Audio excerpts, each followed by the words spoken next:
What do you want most? Is it money, fame, power, contentment, personality, peace of mind, happiness? The 13 steps to riches described in this audiobook offer the shortest dependable philosophy of individual achievement ever presented for the benefit of the man or woman who is searching for a definite goal in life. Before beginning the audiobook, you will profit greatly if you recognize the fact that the book was not written to entertain. You cannot digest the contents properly in a week or a month.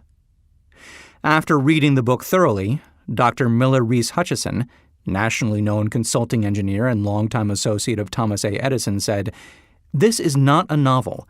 It is a textbook on individual achievement that came directly from the experiences of hundreds of America's most successful men. It should be studied, digested, and meditated upon. No more than one chapter should be read in a single night. The reader should underline the sentences which impress him most. Later, he should go back to these marked lines and read them again. A real student will not merely read this book. He will absorb its contents and make them his own. This book should be adopted by all high schools, and no boy or girl should be permitted to graduate without having satisfactorily passed an examination on it. This philosophy will not take the place of the subjects taught in schools, but it will enable one to organize and apply the knowledge acquired and convert it into useful service and adequate compensation without waste of time." Dr. John R. Turner, Dean of the College of the City of New York, after having read the book, said, "The very best example of the soundness of this philosophy is your own son Blair, whose dramatic story you have outlined in the chapter on desire." Dr. Turner had reference to the author's son, who, born without normal hearing capacity, not only avoided becoming a deaf mute, but actually converted his handicap into a priceless asset by applying the philosophy here described. After listening to the story, you will realize that you are about to come into possession of a philosophy which can be transmuted into material wealth, or serve as readily to bring you peace of mind, understanding, spiritual harmony, and in some instances, as in the case of the author's son, it can help you master physical affliction. The author discovered, through personally analyzing hundreds of successful men, that all of them follow the habit of exchanging ideas through what is commonly called conferences. When they had problems to be solved, they sat down together and talked freely until they discovered, from their joint contribution of ideas, a plan that would serve their purpose. You who listen to this book will get most out of it by putting into practice the master-mind principle described in the audiobook.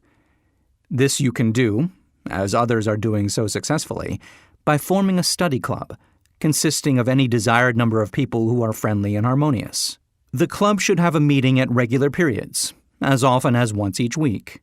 The procedure should consist of listening to one chapter of the book at each meeting, after which the contents of the chapter should be freely discussed by all members. Each member should make notes, putting down all ideas of his own inspired by the discussion. Each member should carefully read and analyze each chapter several days prior to its open reading and joint discussion in the club.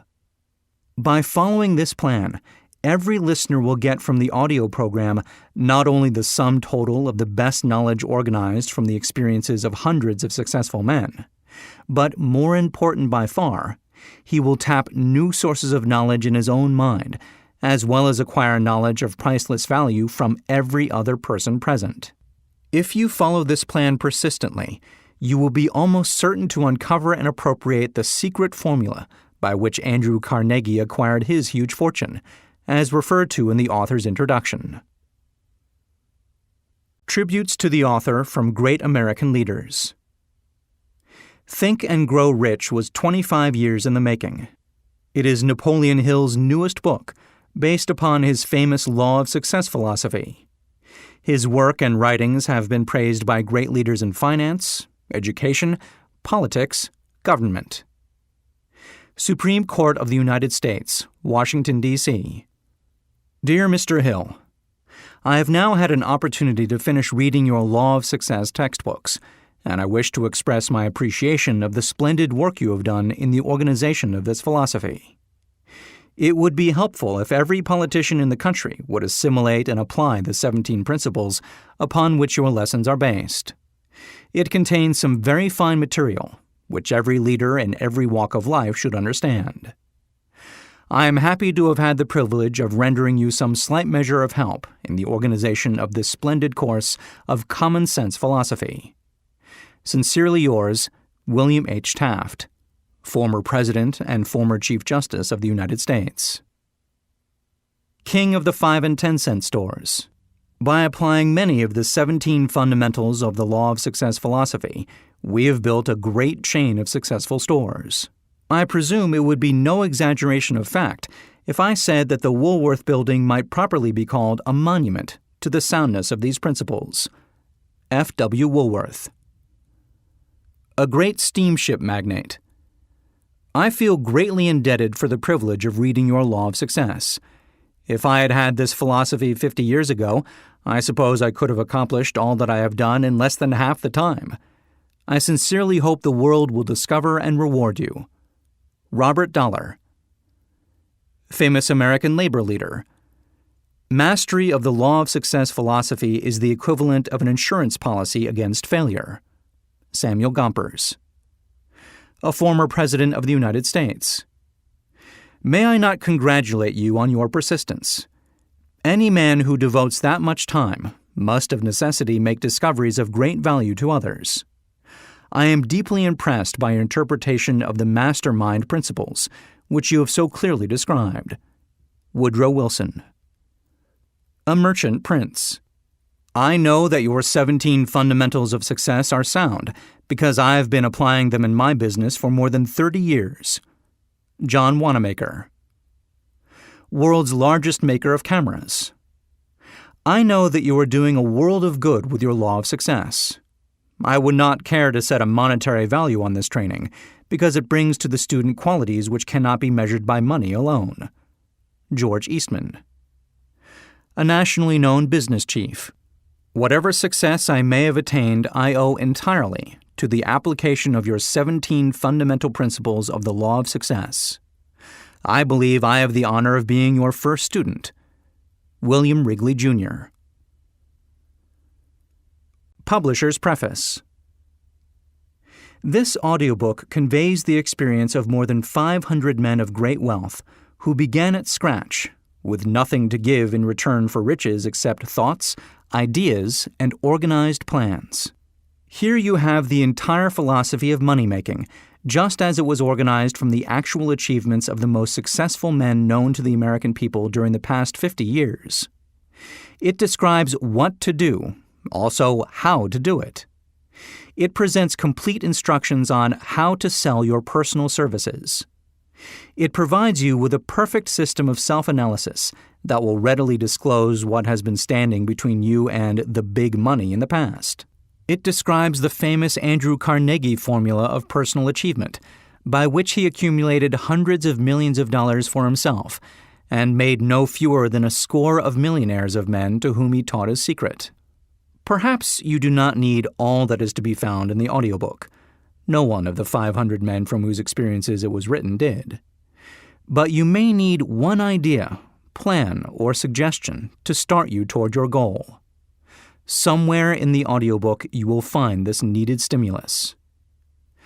The book was inspired by Andrew Carnegie after he had made his millions and retired. It was written by the man to whom Carnegie disclosed the astounding secret of his riches, the same man to whom the 500 wealthy men revealed the source of their riches. In this program will be found the 13 principles of money-making essential to every person who accumulates sufficient money to guarantee financial independence. It is estimated that the research which went into the preparation before the book was written or could be written, research covering more than 25 years of continuous effort, could not be duplicated at a cost of less than $100,000. Moreover, the knowledge contained in the program never can be duplicated at any cost, for the reason that more than half of the 500 men who supplied the information it brings have passed on. Riches cannot always be measured in money.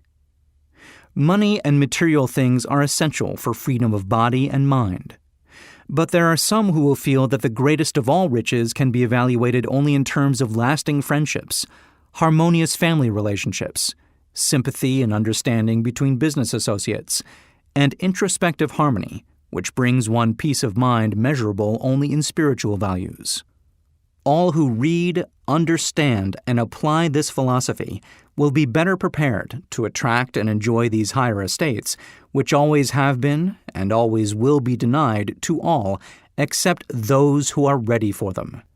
Be prepared, therefore, when you expose yourself to the influence of this philosophy, to experience a changed life, which may help you not only to negotiate your way through life with harmony and understanding, but also to prepare you for the accumulation of material riches in abundance. The Publisher.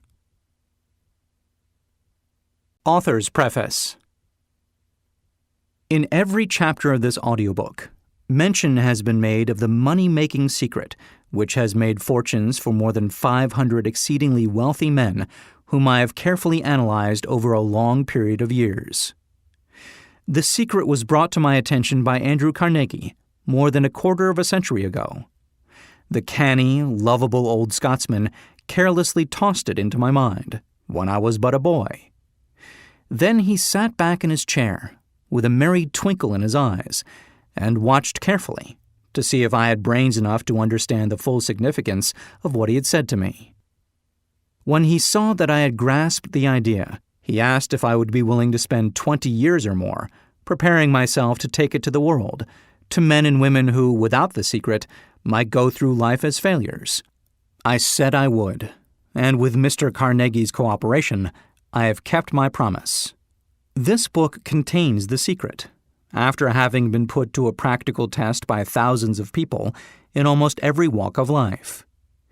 It was Mr. Carnegie's idea that the magic formula, which gave him a stupendous fortune, ought to be placed within reach of people who do not have time to investigate how men make money, and it was his hope that I might test and demonstrate the soundness of the formula through the experience of men and women in every calling.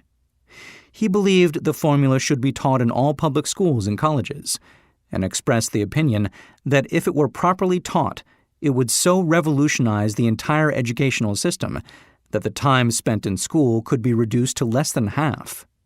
His experience with Charles M. Schwab and other young men of Mr. Schwab's type convinced Mr. Carnegie that much of that which is taught in the schools is of no value whatsoever in connection with the business of earning a living or accumulating riches.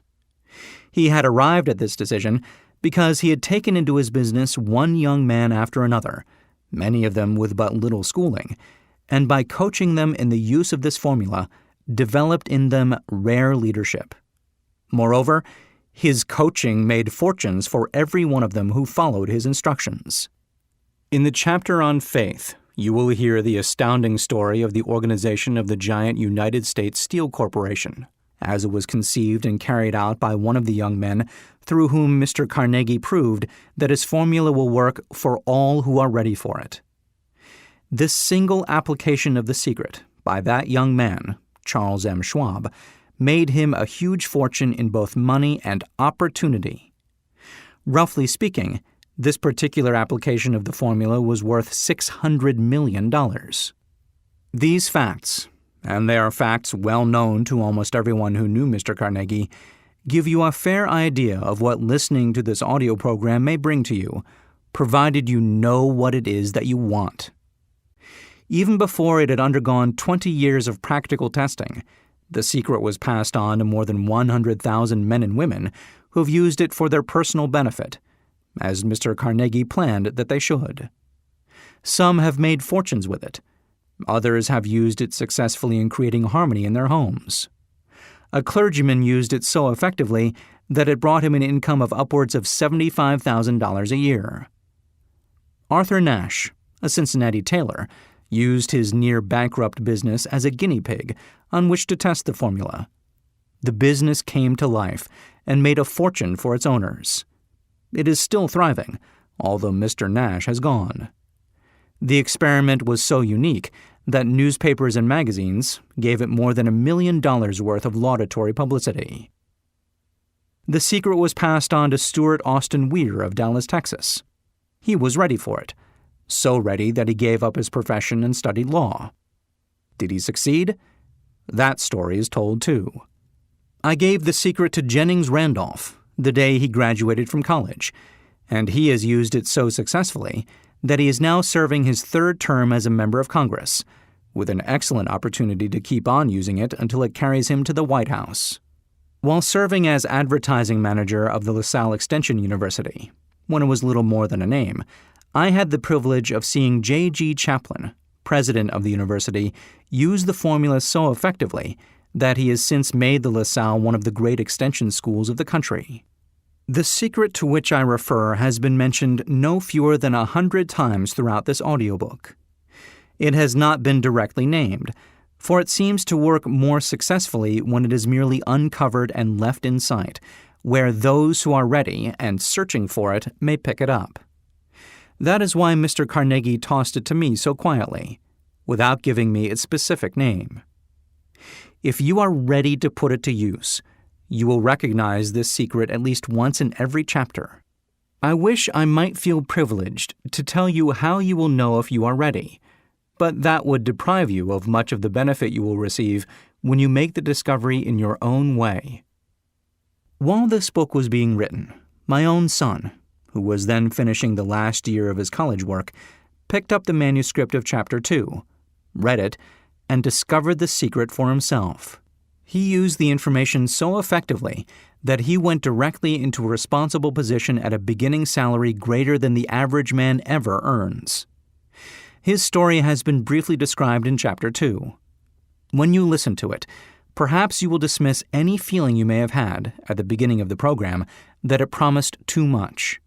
And 2, if you have ever been discouraged, if you have had difficulties to surmount, which took the very soul out of you, if you have tried and failed, if you were ever handicapped by illness or physical affliction, this story of my son's discovery and use of the Carnegie formula may prove to be the oasis in the desert of lost hope for which you have been searching.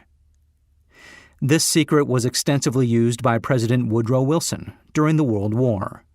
It was passed on to every soldier who fought in the war, carefully wrapped in the training received before going to the front. President Wilson told me it was a strong factor in raising the funds needed for the war. More than 20 years ago, Honorable Manuel L. Quezon, then resident commissioner of the Philippine Islands, was inspired by the secret to gain freedom for his people. He has gained freedom for the Philippines and is the first president of the Free State. A peculiar thing about this secret is that those who once acquire it and use it find themselves literally swept on to success with but little effort, and they never again submit to failure. If you doubt this, study the names of those who have used it, wherever they have been mentioned, check their records for yourself, and be convinced. There is no such thing as something for nothing. The secret to which I refer cannot be had without a price, although the price is far less than its value. It cannot be had at any price by those who are not intentionally searching for it. It cannot be given away, it cannot be purchased for money, for the reason that it comes in 2 parts. One part is already in possession of those who are ready for it. The secret serves equally well all who are ready for it. Education has nothing to do with it. Long before I was born, the secret had found its way into the possession of Thomas A. Edison, and he used it so intelligently that he became the world's leading inventor, although he had but 3 months of schooling. The secret was passed on to a business associate of Mr. Edison. He used it so effectively that although he was then making only $12,000 a year, he accumulated a great fortune and retired from active business while still a young man. You will find his story at the beginning of the first chapter. It should convince you that riches are not beyond your reach, that you can still be what you wish to be, that money, fame, recognition, and happiness can be had by all who are ready and determined to have these blessings. How do I know these things? You should have the answer before you finish this audiobook. You may find it in the very first chapter or at the very end. While I was performing the 20-year task of research, which I had undertaken at Mr. Carnegie's request, I analyzed hundreds of well-known men, many of whom admitted that they had accumulated their vast fortunes through the aid of the Carnegie secret. Among these men were Henry Ford, William Wrigley, Jr., John Wanamaker, James J. Hill, George S. Parker, E. M. Statler, Henry L. Doherty, Cyrus H. K. Curtis, George Eastman, Theodore Roosevelt, John W. Davis, Elbert Hubbard, Wilbur Wright, William Jennings Bryan, Dr. David Starr Jordan, J. Ogden Armour, Charles M. Schwab, Harris F. Williams, Dr. Frank Gonzalez, Daniel Willard, King Gillette, Ralph A. Weeks, Judge Daniel T. Wright, John D. Rockefeller, Thomas A. Edison, Frank A. Vanderlip, F. W. Woolworth, Colonel Robert A. Dollar, Edward A. Filene, Edwin C. Barnes, Arthur Brisbane, Woodrow Wilson, William Howard Taft, Luther Burbank, Edward W. Bach, Frank A. Munsey, Elbert H. Gary, Dr. Alexander Graham Bell, John H. Patterson, Julius Rosenwald, Stuart Austin Weir, Dr. Frank Crane, George M. Alexander, J. G. Chaplin, Honorable Jennings Randolph, Arthur Nash, Clarence Darrow. These names represent but a small fraction of the hundreds of well-known Americans whose achievements, financially and otherwise, prove that those who understand and apply the Carnegie secret reach high stations in life. I have never known anyone who was inspired to use the secret who did not achieve noteworthy success in his chosen calling. I have never known any person to distinguish himself or to accumulate riches of any consequence without possession of the secret. From these two facts, I draw the conclusion that the secret is more important as a part of the knowledge essential for self-determination than any which one receives through what is popularly known as education. What is education, anyway? This has been answered in full detail. As far as schooling is concerned, many of these men had very little. John Wanamaker once told me that what little schooling he had, he acquired in very much the same manner as a modern locomotive takes on water, by scooping it up as it runs. Henry Ford never reached high school, let alone college. I am not attempting to minimize the value of schooling, but I am trying to express my earnest belief that those who master and apply the secret will reach high stations, accumulate riches, and bargain with life on their own terms, even if their schooling has been meager. Somewhere, as you listen, the secret to which I refer will jump from the audio program and stand boldly before you, if you are ready for it. When it appears, you will recognize it. Whether you receive the sign in the first or the last chapter, stop for a moment when it presents itself and turn down a glass, for that occasion will mark the most important turning point of your life. We pass now to Chapter 1, and to the story of my very dear friend, who has generously acknowledged having seen the mystic sign, and whose business achievements are evidence enough that he turned down a glass. As you listen to his story and the others, remember that they deal with the important problems of life, such as all men experience. The problems arising from one's endeavor to earn a living, to find hope, courage, contentment, and peace of mind, to accumulate riches, and to enjoy freedom of body and spirit.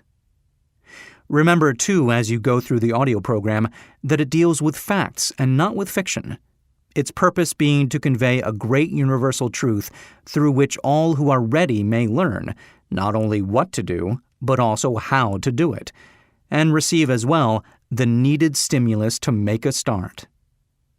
As a final word of preparation, before you begin the first chapter, may I offer one brief suggestion which may provide a clue by which the Carnegie secret may be recognized. It is this: all achievement, all earned riches have their beginning in an idea. If you are ready for the secret, you already possess one half of it. Therefore, you will readily recognize the other half the moment it reaches your mind. The author.